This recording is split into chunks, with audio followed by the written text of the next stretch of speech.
Antes de, digamos, de entrar en materia, que nos explique un poco, bueno, qué es una OPA y de qué se trata, pues eso que vamos a ahondar ahora. Sí, las OPAs son ofertas públicas de adquisición, pues es lo que quieren decir las siglas. A lo que hacen referencia es al hecho de que debido a la regulación, y esto es como en todas partes del mundo, pues no es como una cosa que sea colombiana. eh, Cuando alguien quiere adquirir una fracción significativa de una empresa, eso normalmente quiere decir algo más del 5% de una empresa listada en un mercado público, como es la Bolsa de Valores de Colombia, pero como lo sería también el Nasdaq o pues, la Bolsa de Valores de Nueva York, pues por dar como ejemplos de otras, eh, para proteger los intereses sobre todo de los accionistas minoritarios, y estos son como políticas de gobierno corporativo, es necesario hacer una oferta abierta, ¿no? Entonces, una oferta que le permita a, en principio, cualquier persona que tenga acciones para comprar, para poder vender sus acciones en esa oferta, ¿no? Entonces, específicamente en el caso del que pues, vos estás haciendo referencia, el GEA, que pues, ahorita podemos hablar de qué específicamente es el GEA o qué hacemos referencia cuando habla del GEA, el Grupo Empresarial Antioqueño.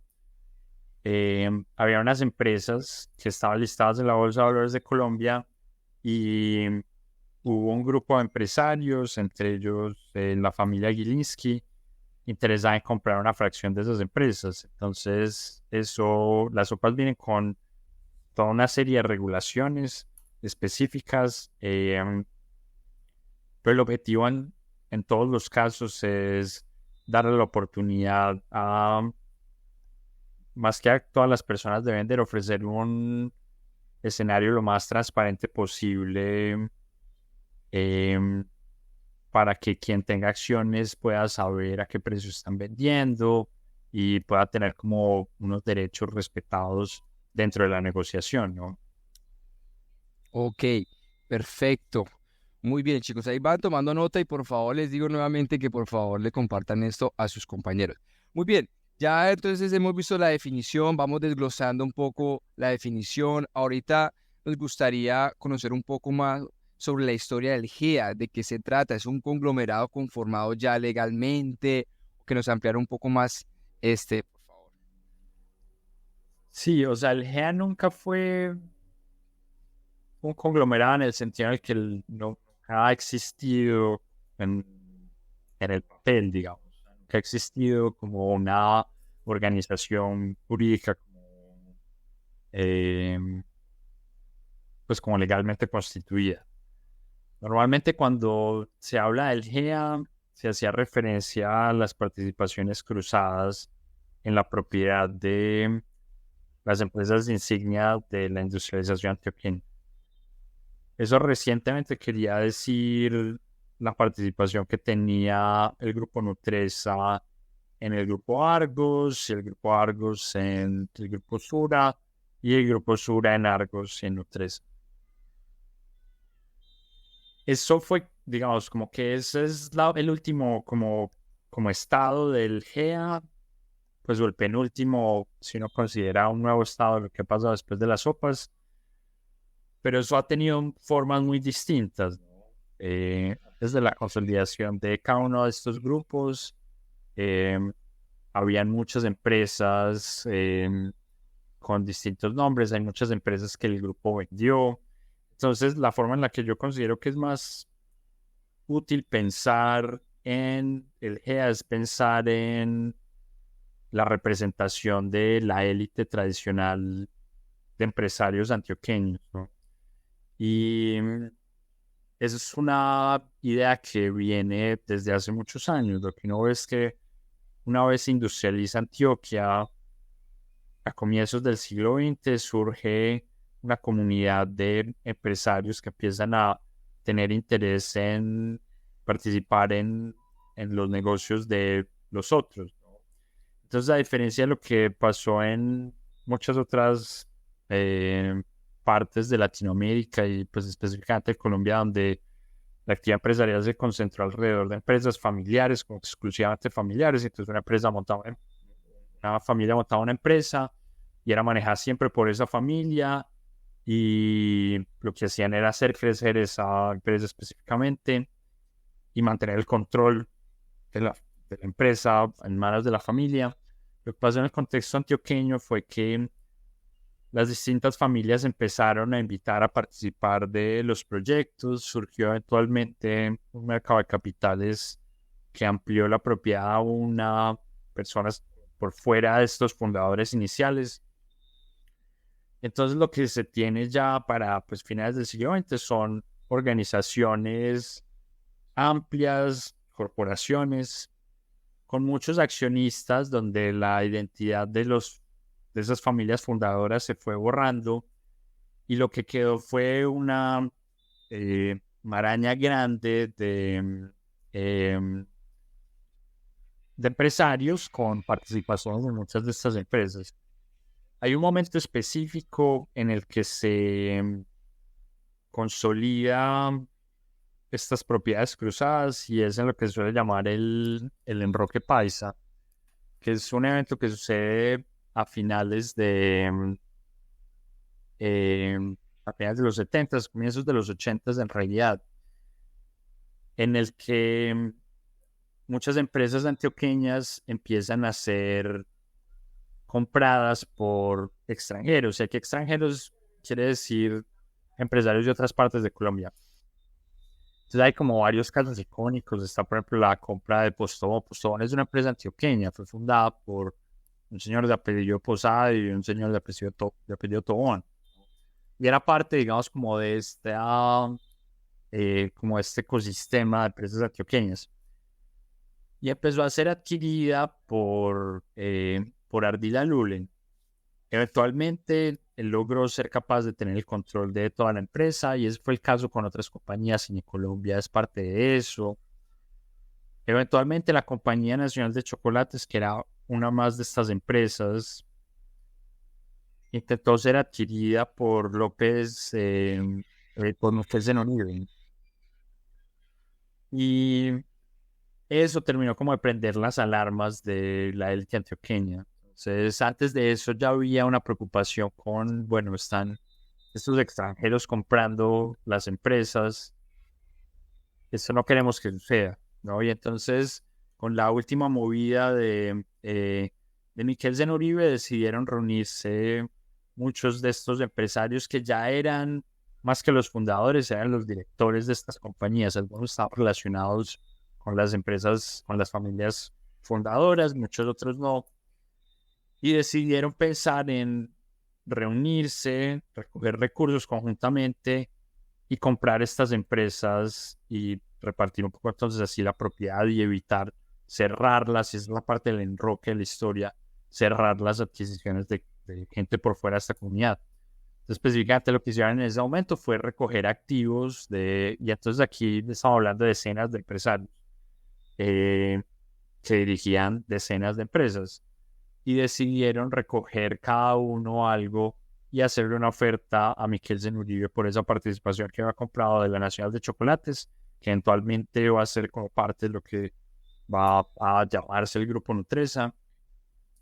Y le ofrecieron esos activos, él vendió esa participación y esa participación entonces quedó repartida entre estas distintas empresas que hicieron esa vaca para comprar esa participación. Eso se siguió haciendo y se empezaron entonces a comprar participaciones en empresas que estaban como amenazadas por ser adquiridas por extranjeros y después empresas que simplemente podían ser funcionales y que se estaban vendiendo y este grupo de empresarios empezó a comprarlas y entonces nunca hubo como un organismo de decisión centralizado y eso fue una discusión hasta los últimos días de las disputas en las sopas de Gilinski y de quién manejaba como esto como un conglomerado, sino más bien como un entramado de participaciones entre muchos empresarios. Las cosas fueron cambiando y esto lo podemos hablar luego y el conglomerado está hay mucha gente que la compara con una figura que fue muy popular en Japón Ujú. de la Segunda Guerra Mundial, que llaman los Keiretsus, que lucía algo así, ¿no? Como empresas que tenían participaciones en otras empresas y controlaban sus decisiones de forma indirecta, aunque no hacían parte como del core de negocios de las otras empresas. Em, pero lo que se fue pasando con el tiempo es que se fueron reconfigurando estas organizaciones, se fueron vendiendo muchas empresas, buena parte de todo el negocio textil que estaba en el centro de la industrialización antioqueña, que era parte importante de estas empresas que decidieron empezar a hacer estas adquisiciones, se fueron eventualmente vendiendo esas empresas, se fueron adquiriendo otras, se fueron generando estos tres pilares que fueron Sura, Suramericana, Argos, que pues está originada en Cementos Argos, pero eventualmente aglomeró muchas otras cementeras y productoras de concreto, y Nutresa alrededor de la Nacional de Chocolates y las empresas de alimentos. Ok, muy bien. Entonces, en resumir, también creo que está el Fondo de Pensiones Protección, también hace parte del GEA. Sí, en Sura tiene varios negocios. Sura es, además de tener el negocio asegurador, que era el core de Suramericana, tiene un negocio bancario que está representado fundamentalmente por lo que hoy es Bancolombia. Dentro de eso, entonces, está también el negocio de pensiones y también está toda una serie de nuevos negocios en nuevas tecnologías y servicios. Cada uno de estos pilares se fue ampliando, ¿sí?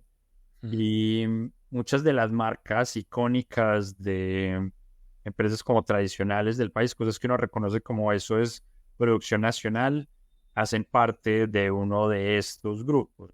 Entonces, es como particularmente claro con Nutresa, ¿no? Porque muchas de las marcas que están como en las mesas de los colombianos son eso. Entonces, Zenú, Noel, todas estas eran en cierto momento empresas que fueron adquiridas en esta expansión de estos otros grupos antioqueños y fueron quedando bajo la sombrilla grande de Nutresa, Sura y Argus. Ok, muy bien. Entonces ya hemos ahondado un poco más sobre la definición, sus características, conocimos un poco más del GEA. Ahora nos gustaría escuchar un poco sobre el grupo Gilinski, ya que en años atrás se puede decir que se declaró una guerra de billeteras, ya que quería el grupo Gilinski con sus herederos, con su empresario principal que empezó Isaac, ¿cierto? Luego el doctor Jaime Gilinski, su hijo Gabriel Gilinski, que ahorita digamos que es el que está siguiendo la posta de su padre y abuelo. Quiero saber un poco más de Gilinski, de ellos, qué querían, o sea, por qué se fueron detrás de Nutresa y bueno, y de otras compañías. Sí, es decir, hay como varias preguntas. O sea, lo primero es que, pues, ¿quiénes son los Gilinski? Son una familia que está muy bien identificada en el sentido al que sabemos cuando llegó el primer Gilinski a Colombia, digamos. Em, y ese es el abuelo de Jaime. Ellos llegaron a la costa, el papá de Jaime Isaac se mudó actualmente al valle y desde ese momento empezaron a ser empresarios, ¿no? Entonces Isaac fundó varias empresas, compró otras, entonces también marcas como Yupi, por ejemplo, Rimax son marcas que pertenecen a compañías de los Gilinski. Entonces Isaac terminó construyendo lo que era pues sí podría llamarlo conglomerado si se quiere, una serie de empresas, sobre todo industriales o manufactureras. Jaime, el hijo de Isaac, entonces ya vimos como creado en Cali. Ellos venían de Europa y es una familia judía. Estando en Cali, a Jaime lo envían a estudiar afuera. Él estudia en Estados Unidos, en muy buenas universidades y logra conectarse muy exitosamente y muy rápidamente en los círculos financieros internacionales de Nueva York en particular. Entonces, siendo muy joven, él cuenta estas historias de cómo desde que él era pequeño él quería fundar un banco, él quería ser banquero. La familia de él no era banquera, estaba en el sector manufacturero. Él quería ser banquero y trabajando en finanzas en Nueva York, hace muy buenos contactos y una de las, quizás la primera gran movida que hace él y que va a enseñar un poquito algo como típico en su forma de hacer negocios, fue la compra del Banco de Colombia. Entonces, el Banco de Colombia es un banco que se fundó en el siglo XIX, es uno de los primeros bancos que se creó en Colombia. Se creó en Bogotá y eventualmente llegó, y esta es una de las cosas simpáticas de toda esta historia, que tiene como unos reencuentros, pues. Entonces, Miquelsen Uribe, que quería comprar la Nacional de Chocolates, en cierto momento compró ese Banco de Colombia. Y los negocios de Miquelsen Uribe se vieron envueltos. Él tenía un grupo que se llamaba el Gran Colombiano. Se vieron envueltos en una serie de escándalos de corrupción y malos manejos y fue nacionalizado. Entonces el Estado básicamente tomó control del grupo y en esa medida quedó dueño del Banco de Colombia. Y en los 90 decidió el Estado vender el Banco de Colombia y esto fue parte del proceso de privatizaciones de esa época. Y Jaime Gilinski decidió ofertar para comprar ese banco. ¿De dónde sacó la plata? Fundamentalmente de sus conexiones en Wall Street, ¿no? Entonces, eso de nuevo también se parece un poco como al modus operandi de las adquisiciones o de las ofertas años después por Nutresa y por Sura. Entonces, ese fue un negocio que se hizo. Él básicamente lo que hizo fue gestionar la compra del banco con recursos fundamentalmente nuevos, estos inversionistas de Wall Street. Y luego, unos años luego, este grupo de antioqueños, que ellos tenían un banco, que era el Banco Industrial Colombiano, el BIC, era un banco más pequeño que Colombia, y decidieron comprar ese Banco de Colombia, ¿sí? No se llamaba Colombia hasta ese momento, el Banco de Colombia. Y lo que hicieron fue hacerle una oferta a Gilinski y al resto de socios. Ese banco se vendió, Gilinski lo vendió, él quedó con una participación dentro del banco y de ahí se desprendió una disputa que duró muchos años.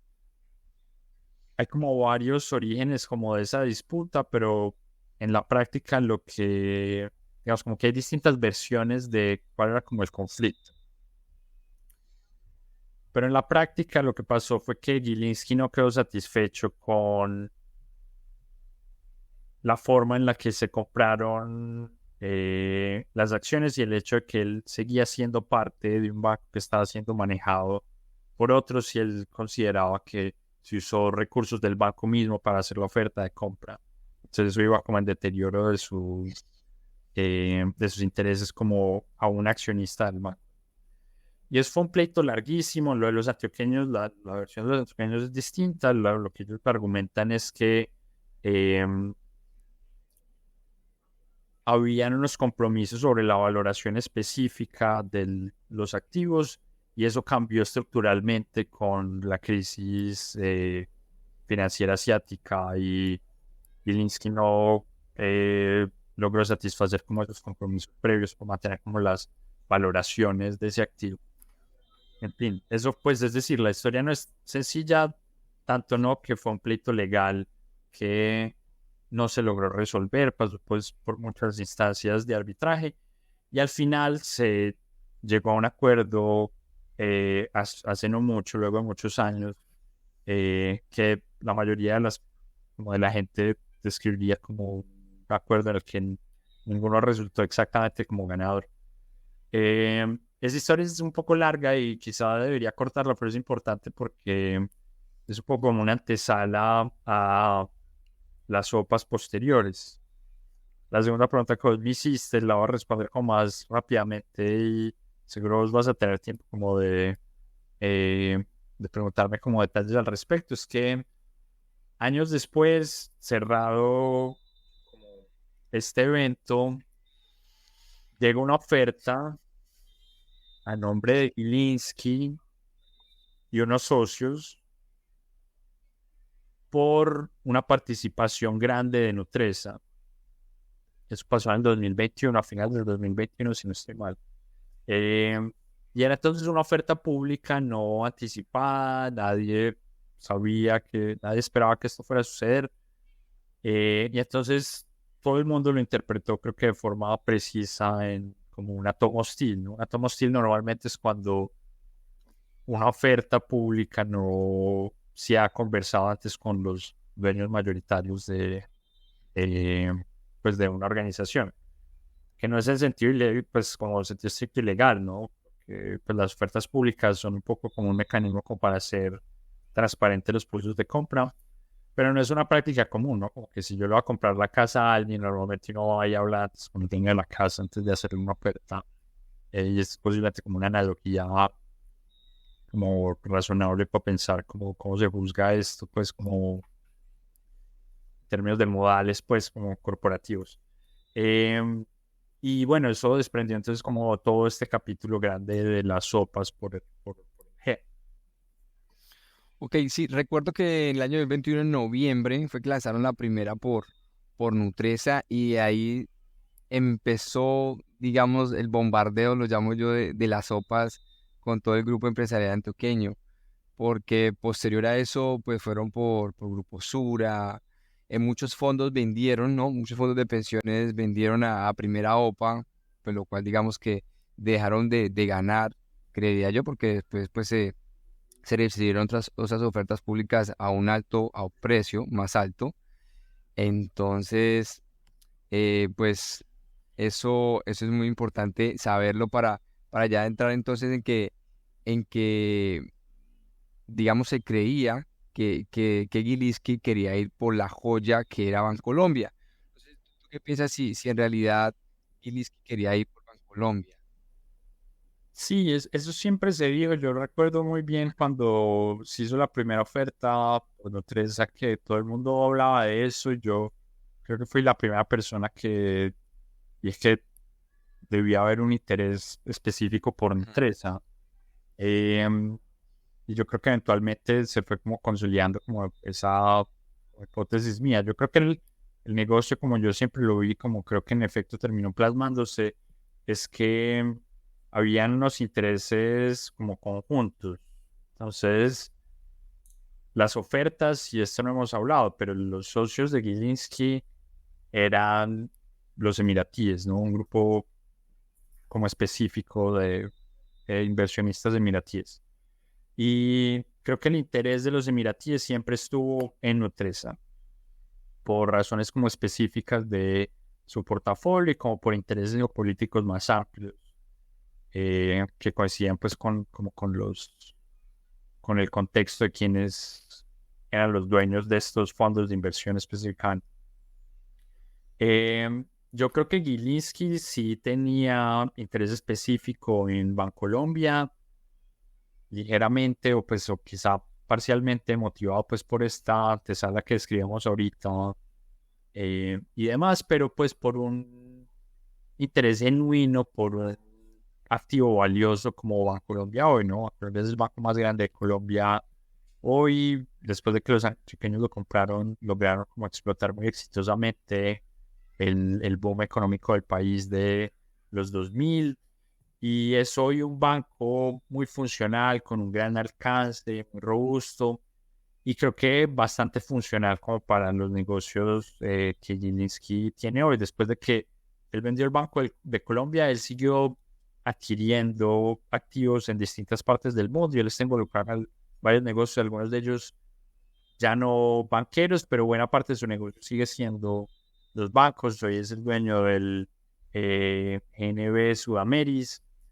Y sí, yo creo que él tenía un interés genuino por Bancolombia, pero el punto es que él no era el único que estaba comprando, ¿no? Y si algo que la cara visible del negocio en Colombia era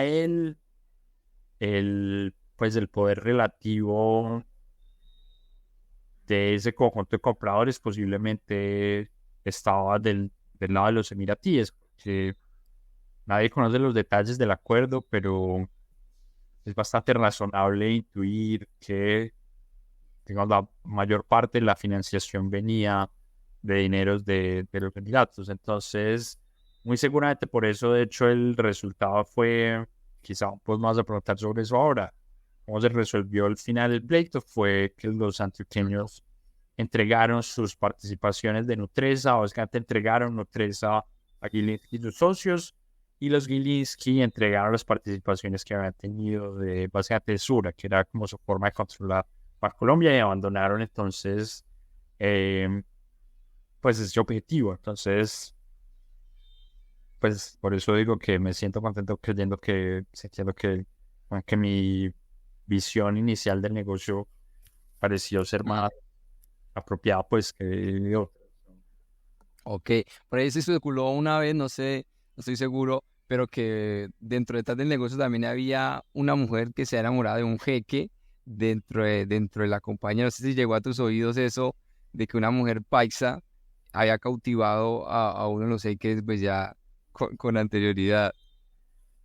Sí, pues hay un montón de rumores, pues yo sé como específicamente vos de qué estás hablando, no, pues la versión que yo tengo eso no es exactamente como de un amorío, sino pues de una conexión como específica yo que a través de, digamos, como que alguien, pero yo creo que hay, o sea, como que el negocio se puede explicar muy bien, como sin necesidad de eso, o sea, como que también o sea, todo el negocio tuvo muchos elementos como que encajarían muy bien en una telenovela. Yo siento que deberían hacer tal como va a salir una telenovela de Rigo, o sea, la Así es. Rigo, porque tiene como mucha emocionalidad y hay un montón de anécdotas y amores y odios alrededor, pero todo el negocio es perfectamente como entendible a partir como de los intereses pues económicos de cada uno de los actores involucrados. Así es, creo que se interconecta. ¿Me escucha bien? Sí, se oye bien. Ok, muy bien, sí. Recuerdo que nosotros acá en la universidad hicimos un evento que se llamó Stock Market Challenge Week, que fue un desafío de mercado de capitales durante una semana y, y precisamente en esa semana pues se estaba moviendo mucho por el tema de las sopas. Y una de las preguntas que le hicimos con el profe Tello, que estábamos en ese momento, digamos, evaluando a los chicos, le dijimos, ¿ustedes creen que puede haber otra OPA? Entonces los chicos se quedaron pensando y uno dijeron que sí, argumentando que iban detrás de Bancolombia. Y a los días siguientes lanzaron la OPA por Grupo Argos, que se declaró desierta en su momento. Entonces eso es una película para alquilar el balcón, así como tú dices. Uy, yo le contaba con el a los chicos, mire, otra OPA, no, no puedo creer otra OPA. Y empezamos a analizar a ver si de pronto iban a haber más OPAs. ¿Tú crees que puede haber otra OPA más adelante por Bancolombia? Yo no creo, ¿no? Es decir, o sea, Colombia está no exactamente por completo, pero en términos prácticos sí controlada por Sura. Es de cierta forma una subsidiaria de Sura.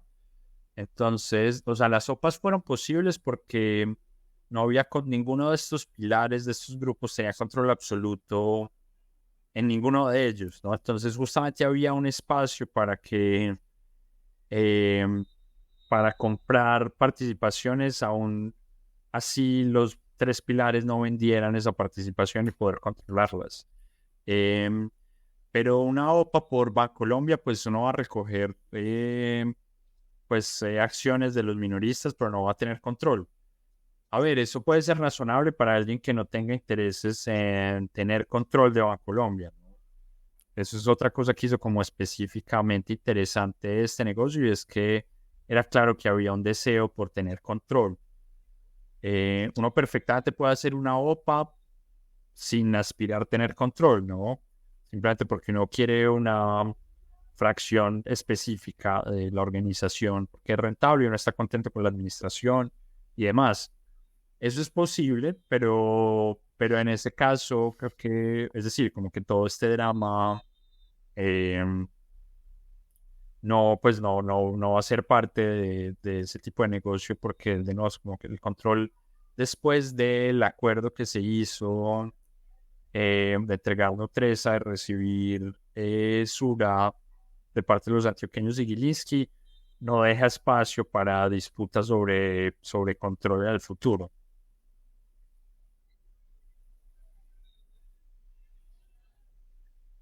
Ok, ok. Bien, entonces, digamos en resumidas cuentas, el grupo EGEA perdió Nutresa. Es decir, una batalla ahí de dinero, le hicieron una oferta muy atractiva y eso. ¿Cuál cree usted que fue el error del GEA que lo llevó a perder Nutresa? Pues hay como varias cosas. Em, una es un poco como lo que llama como las aguas mansas de los últimos años. Entonces, era difícil para los ejecutivos del GEA imaginarse que iba a llegar una OPA, porque pues por ya décadas estas tomas hostiles parecían haberse desaparecido como el contexto antioqueño. Eh, Había además muy poquito apetito por activos colombianos. Justamente cuando esto sucede, la gente posiblemente no recuerda eso, pero esto es algo antes de las elecciones. Había mucho pesimismo en el ambiente en Colombia. Eso se está reflejando como claramente en el desempeño del mercado de valores. Yo creo que nadie se imaginaba que iba a llegar una oferta de compra grande por ningún activo, y mucho menos por unos activos que se sentían como tan estables como los del GEA. Entonces los ejecutivos del GEA creo que no anticipaban eso, y, y es eso como culpa de ellos, pues quizás sí, quizá no. Es decir, como que estaban concentrados en otras cosas y los incentivos del corto plazo estaban en esos frentes, en otros frentes, pues. Em, Hay una cosa adicional, y es como una pérdida como de conocimiento organizacional. Entonces, la gente tiene que entender que aunque el GEA surgió como una forma de justamente evitar tomas hostiles de extranjeros, de no antioqueños, eso pasó años atrás, y los que dirigían el GEA en el 2021 no era esa gente, ¿no? Era gente que en ese momento apenas estaba empezando o ni siquiera hacía parte de la organización cuando el GEA surgió, cuando el enroque antioqueño sucedió. Entonces era gente con otro ethos, con otra forma de ver el mundo, que digamos, no estaba necesariamente pensando en ese tipo de riesgos. Hay otro, como un tercer elemento que yo siento que es bastante más importante de lo que la gente piensa, y es la reorganización de los negocios alrededor de esos tres grupos. Eso sucedió sobre todo pues como en el proceso de internacionalización de estas compañías, esta maraña de empresas, una dueña de la otra. Eso no es muy convencional, eso no parecía ser muy bien visto, incluso todavía no, el GEA mismo, y eso fue un problema cuando trataban de buscar alternativas de socios estratégicos para afrontar la oferta de los Gilinski. A los mercados internacionales, estas figuras de entramado extrañas se le hacen sospechosas y extrañas. Entonces, tratando de resolver eso, fueron surgiendo esta idea de estos grupos, ¿no? Sura como grupo que controla estas distintas compañías, a diferencia de una figura desorganizada de un montón de empresas dueñas entre ellas. Y eso lo que hizo fue hacer más evidente la posibilidad de una estrategia como la de la oferta de los Gilinski, ¿no? La idea de que con unas participaciones relativamente pequeñas se podía apalancar las participaciones cruzadas para controlar todo el grupo, ¿no? Entonces, comprar unas participaciones chiquitas y poder controlar estas tres organizaciones. Entonces yo creo que el conjunto de esas tres cosas, ¿no? Como un grupo de ejecutivos que pues simplemente no vio las amenazas de los años atrás, que estaba luego concentrado en otros objetivos como expandirse internacionalmente, eh, y, y un nuevo contexto donde organizacionalmente este tipo de tomas eran más viables, pues fueron lo que terminó como abriendo espacio para que sucediera. Ok, muy bien. Excelente. Ahora vamos a hablar un poco del impacto que se generó en efecto por las sopas en la Bolsa de Valores de Colombia. Sabemos que la bolsa pues venía en declive, estaba como muy apagada, el apetito de compra no era muy bueno, ¿sí? Pero ¿cómo fue ese impacto de las sopas a la bolsa, a los diferentes activos financieros que hay en la Bolsa de Valores de Colombia? Pues hubo como un efecto directo que fue un flujo comprador muy grande específicamente en esos activos. Entonces, mucha gente logró salir de unas acciones que habían tenido un muy mal desempeño desde la pandemia. Hubo una recuperación después de la pandemia, pero luego la preocupación por las elecciones volvió a arrastrar el mercado abajo. Entonces, eso trajo liquidez a un mercado muy líquido, fueron como los días buenos. Algo de eso se permeó a otros activos, pero en el largo plazo lo que pasó es que mucho del circulante en términos prácticos se recogió. Pues estas eran algunas de las empresas más líquidas, ¿no? Nutresa no tanto, pero Sura y Argos eran algunas de las acciones que más se transaban, y mucha de la gente que las transaba activamente, como el retail, vendieron durante las sopas a personas, los Gilinski o pues el grupo como el clúster de antioqueños que no tenían intenciones de transarlas, no quieren controlar, mantener el control. Entonces, en términos prácticos, lo que hizo fue reducir la liquidez de esas compañías. Entonces, pues lo que ha pasado con el mercado, y no se debe solo a eso, ha sido que se ha secado como progresivamente, ¿no? Y eso pues se ha sumado a lo que ya era un mercado como muy seco, ¿no? Y algunas otras empresas se fueron yendo con otras sopas a lo largo de los años. Entonces, como la esperanza de que eso fuera a reactivar el mercado local, pues no, realmente no lo fue en el largo plazo.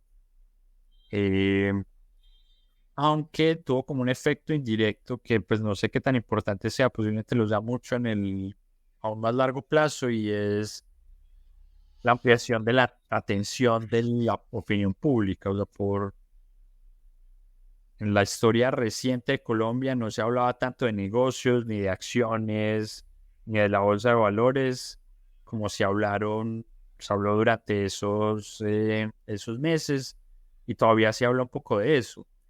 Y es importante en el proceso de familiarización de la gente con el mercado de valores y en general con las finanzas y el mundo de las inversiones. Es algo que va a ser pues difícil de evaluar como específicamente, pero si uno entra en un contexto más favorable, posiblemente muchas personas estarían interesadas en empezar a comprar acciones porque saben ya algo, la gente ya sabe algo de que es una OPA, que hay acciones que se transan en la bolsa, que hay unos precios, y eso en el fondo es muy útil, pero puesto que no han habido condiciones como muy favorables, eso pues no se ha podido explotar, y quién sabe si eso se vaya a agotar en los años que vienen. Ok, muy bien. Eso tenemos 57 usuarios conectados. A ellos les invitamos para que vayan formulando, vayan redactando sus preguntas ahí por este medio, por el chat. Y acá que con mucho gusto Javier Mejía nos las contesta. Entonces, por favor, ya nos acercamos ya al final de esta nutrida conversación, este coloquio importante. Entonces, para que vayan ustedes ahí escribiendo su pregunta. Muy bien, quiero hacerles la última pregunta para cerrar, para ir ya cerrando. Y ya después recibimos dudas de los estudiantes y de los participantes. Y es la siguiente. Cuando se lanzaron esas sopas, ¿cierto? A esas compañías, en ese momento, ¿esas compañías estaban subvaloradas o estaban sobrevaloradas? Es una pregunta muy difícil, pues en general, porque como toda la rama de la valoración de empresas tiene un elemento hasta quizá esotérico, en el sentido en el que las cosas valen lo que la gente está dispuesta a pagar por ellas en el fondo, ¿no? Entonces, uno de los argumentos de Gilinski al hacer la oferta fue decir, estamos ofreciendo unas valoraciones mayores a las de mercado hoy. En ese sentido, estaba pagando más del valor de esas empresas. Quizá quiere decir entonces que o estaban subvaloradas o él estaba sobrevalorándolas o como lo quieran interpretar. A los ojos de muchos estaban subvaloradas en el sentido en el que compañías similares en otros contextos valdrían más. Si uno piensa en compañías parecidas en México o en Brasil o en Estados Unidos, con activos similares, entonces estaban cotizando a precios más altos, ¿no? Entonces, valoraciones por activos más altos, por ventas, en fin, prácticamente por cualquier métrica que uno quisiera. Otra razón como para pensar que ese era el caso es que algunas compañías colombianas que se han ido listando en otros mercados, las mismas compañías, pero listadas ahora en otros mercados, han empezado a cotizarse a precios mucho más altos. Para no ir muy lejos, fue lo que pasó con la listada en bolsa de los activos en Estados Unidos de Grupo Argos, ¿sí? La misma empresa, lo mismo que estaba cotizándose completamente en Colombia, empezó a valer más una fracción de ella estando en Estados Unidos. Lo de Éxito, por ejemplo, en cambio no fue exactamente así, pero yo creo que la gente que dice que estaban subvaloradas tiene un punto razonable y es que los precios que se pagan por esas compañías son bastante bajos comparados con cualquier otra compañía similar en cualquier otra parte del mundo, ¿sí?